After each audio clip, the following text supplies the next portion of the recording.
Tokyo गूल episode 11 का title तो पढ़ ही लिया होगा, तो और क्या बताना है आपको। तो चलो स्टार्ट करते हैं वीडियो। हमने देखा कि अब शिराजू को आ गया है कॉन्फिडेंस अपना क्वीन के यूज़ करने के लिए, और तुस्किया ने हाइजे से साफ कर दिया कि वो उसे नहीं जानता, वो किसी भी कैनकानी के नाम के बंदे को नहीं जानता। और यहाँ हमने देखा तुस्कियामा के डैड ने बिना फाइट करे ही सरेंडर कर लिया ताकि उसका बेटा तुस्कियामा सेफ रहे। और तुस्कियामा को सेफ रखने के लिए यहाँ काफ़ी लोग हैं। एंड में हमने ईटो को काने को टॉर्चर करते हुए देखा। और अब आगे तो स्टार्टिंग में हम उबले हुए अंडे को देख लेते हैं जो कि फाइट कर रहा है यहाँ पर।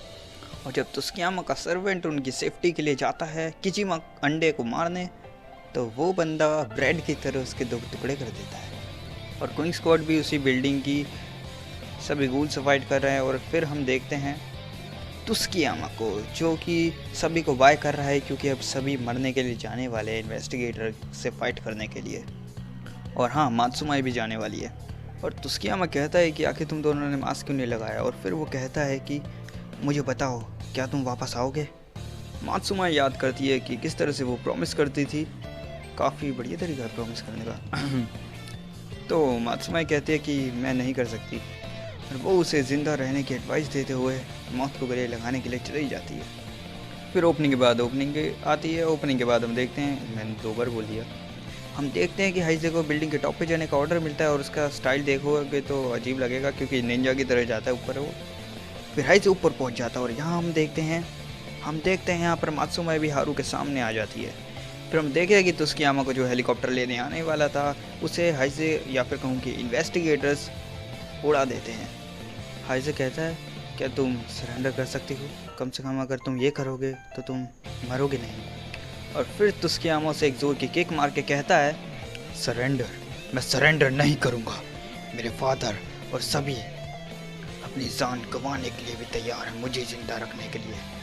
तो अब मेरी जिंदगी अब मेरे हाथों में है। मिस्टर सासकी, मुझे नहीं पता कि तुम कौन हो। इसके बाद हम देखते हैं कि शिमोगुची की स्क्वाड भी यहाँ पर काने को देखती है, जिसका ब्रेन वॉश हो चुका है।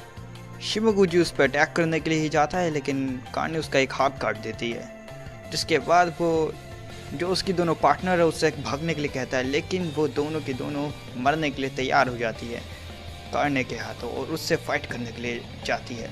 और शिमोगुची यही कहता रहता है कि तुम मेरे लिए यूजलेस हो, इसका कोई फ़ायदा नहीं है, भागो। लेकिन वो फिर भी चली जाती है मरने के लिए।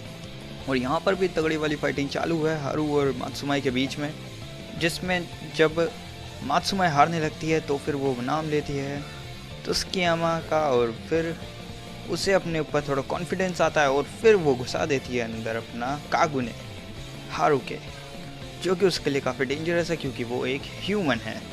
और यहाँ हम देखते हैं कि यहाँ पर क्विंग स्क्वाड और सभी बाकी मेन इन्वेस्टिगेटर्स एक और गूल से लड़ने वाले हैं, और जिस गूल को आप जानते ही होंगे। और उनके सामने ही वो गूल उनके एक इन्वेस्टिगेटर को 2 हिस्से में बांट देता है। और उसके बाद वो बस साइको पे अटैक करने ही वाला होता है, लेकिन वहाँ बीच में ही कुरोएवा उसे बचा लेता है। लेकिन उरे यहाँ अपना किसी बाप के डरता, किसी के बाप से नहीं डरता, वो समझे। वो सीधा उस पर अटैक करता है, उसका कागुने काट देता है। और उसके बाद वो सभी अपने कागुने का यूज़ करके उस पर एक तगड़ा अटैक करते हैं, जिससे कि 2 मिनट के लिए उन्हें लगता है कि वो मर गया, लेकिन वो फिर से जुड़ जाता है। बड़ा ही अजीब तरह का गूल है ये। वैसे यार सच में इन्होंने टोक्यो गूल को समझ के रखा है, कुछ भी कहीं से दिखा देते हैं यार ये लोग। चलो आगे बढ़ते हैं। उनके सामने ही जुड़ने के बाद वो अचानक से वो एक इन्वेस्टिगेटर पर अटैक कर देता है, और फिर वो इंजर्ड हो जाता है। और फिर हम यहाँ देखते हैं कि हारू की भी बहुत बुरी हालत है। फिर वो बाकी इन्वेस्टिगेटर से क्विंग के मांगती है, और जो क्विंग के काफ़ी ज़्यादा अलग है, और ये क्विंग के किसी तरह के ब्लास्टर की तरह है, जिससे वो उस पर अटैक कर देती है। और जब मात्सुमाई पे ये भारी पड़ रहा होता है, और बीच में से ही या फिर कहूँ उसके ऊपर से ही उसका पार्टनर निकल के आता है, लेकिन वो फिर भी उस पर अटैक कर देती है। फिर भी वो गूल हारू पे अटैक कर देता है, और फिर वो सोचती है आरिमा के बारे में, और वो वहीं पर मर जाती है। और फिर ये उबला हुआ अंडा जो कि किजिमा है अपने रंग दिखाना शुरू कर देता है। वो कहता है, ओहो वो इन्वेस्टिगेटर मर गए, चलो अब मैं तुम्हें अपने टूल का करिश्मा दिखाता हूँ। और फिर पीछे से ही उसके सर्वेंट जो है उस पर अटैक कर देता है, और मौके का फ़ायदा उठाते ही मात्सुमाई भी उस पर एक के बाद एक हमले करती रहती है। और उसका ही क्वीन के दीवार में जाके मतलब ऊपर की साइड चला जाता है और फिर वो उसे एक लात मारती है और उसी का क्वीन के उसके सर में घुसा देती है, जिससे वो उबला हुआ अंडा फूट जाता है और काफ़ी दर्दनाक मौत मरता है। और उसे पूरी मौत मारने के बाद मात्सुमाई कहती है, मैंने तुम सभी का बदला ले लिया।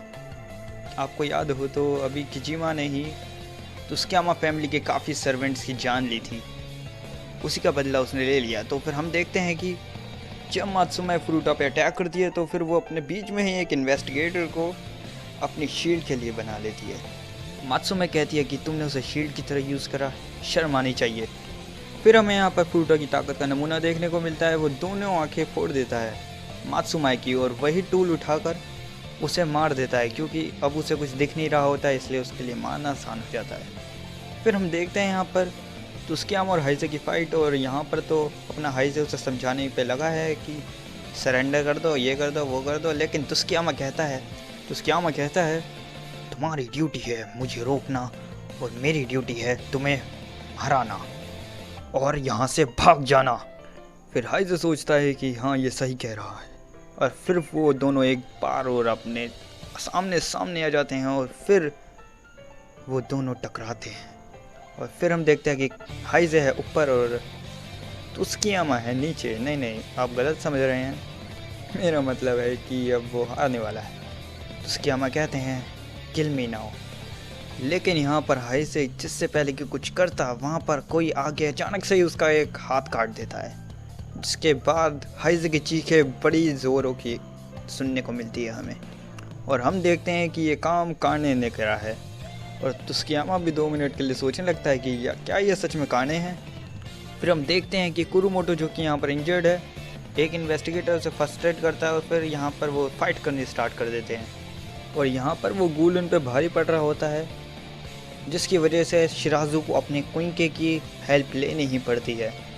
फिर शिराज़ू पुरानी बातों को भूल के अपने नए क्विंके का यूज़ करता है। फिर क्विंक स्क्वाड यहाँ पर टीम वर्क दिखाती है और उस गूल के टुकड़े टुकड़े कर देती है। फिर हम देखते हैं कि जैसे ही वो जुड़ने की कोशिश करता है, इन्वेस्टिगेटर उस पर अटैक कर देता है, उसके खोपे पे अपना क्विंके घुसा देता है, लेकिन इसकी उसे बहुत भारी कीमत चुकानी पड़ती है और इसका भी कोई फ़ायदा नहीं होता। वो गूल फिर से जुड़ जाता है, प्लस उनका एक इन्वेस्टिगेटर और मर जाता है। फिर हम देखते हैं यहाँ पर हाइजे को काने मार रही होती है उसका गला दबाकर, और वो कहती है कि तुम बस एक ब्यूटीफुल मेमोरी बन जाओगी मास्टर शू के लिए।